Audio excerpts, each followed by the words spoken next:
Once upon a time, there was a little girl who lived in a village near the forest.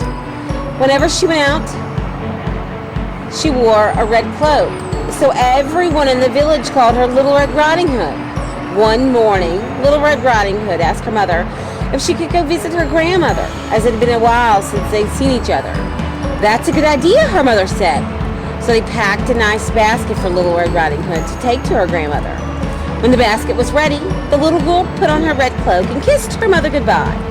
"Remember, go straight to your grandmother's house," her mother cautioned. "Don't dawdle along the way, and please don't talk to strangers in the woods. They are dangerous, the strangers," she said. "Don't worry, Mommy," said Little Red Riding Hood. "I'll be careful." So she went off into the woods.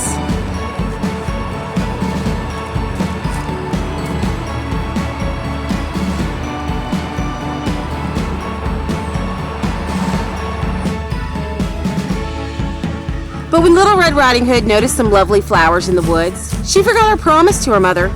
She picked a few, watched the butterflies flit around for a while, listened to the frogs croaking, and then picked a few more. Little Red Riding Hood was enjoying the warm summer day so much she didn't notice a dark shadow approaching in the forest behind her.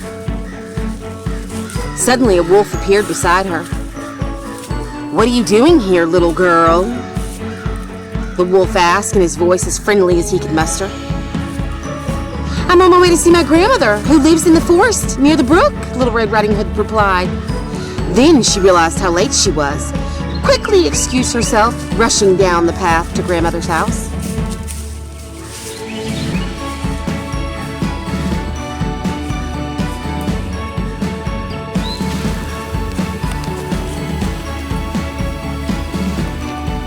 The wolf, in the meantime, took a shortcut. The wolf, a little out of breath from running, arrived at Grandma's and knocked lightly on the door. "Oh, thank goodness, dear. Come in! Come in. I was worried sick that something had happened to you in the forest," said Grandma, thinking that the knock at the door was her granddaughter. The wolf let himself in. Poor Grandma did not have time to say another word before the wolf knocked her on the head. The wolf let out a satisfied laugh, and the wolf finished pushing Granny into the closet. And then he poked through Granny's wardrobe to find a nightgown that he liked. He added a frilly sleeping cap, and for good measure, he dabbed some of Granny's favorite perfume behind his pointy ears. A few minutes later, Red Riding Hood knocked on the door. The wolf jumped into bed and pulled the covers over his nose. "Who is it?" he called in a crackly voice. "It's me, Little Red Riding Hood." "Oh, how lovely.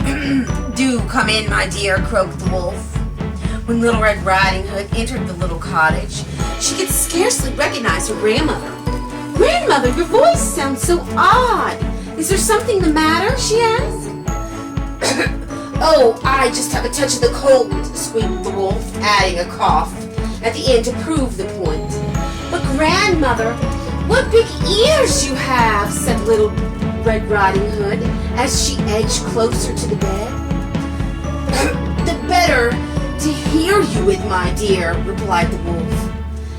"But Grandmother, what big eyes you have," said Little Red Riding Hood. "The better to see you with, my dear," replied the wolf. But Grandmother, what big teeth you have," said Little Red Riding Hood, her voice quivering slightly. "The better to eat you with, my dear," roared the wolf as he leapt out of bed and began to chase the little girl. Almost too late, Red Riding Hood realized the person in the bed was not her grandmother, but a hungry wolf. She ran across the room and through the door, shouting, "Help, wolf!" as loudly as she could. A woodman who was chopping logs nearby heard her cry and ran towards the cottage as fast as he could. The woodsman knocked out the wolf and carried him deep into the forest, where he wouldn't bother people any longer.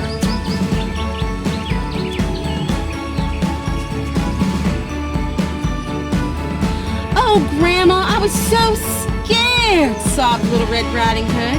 I'll never speak to strangers or dawdle in the forest again.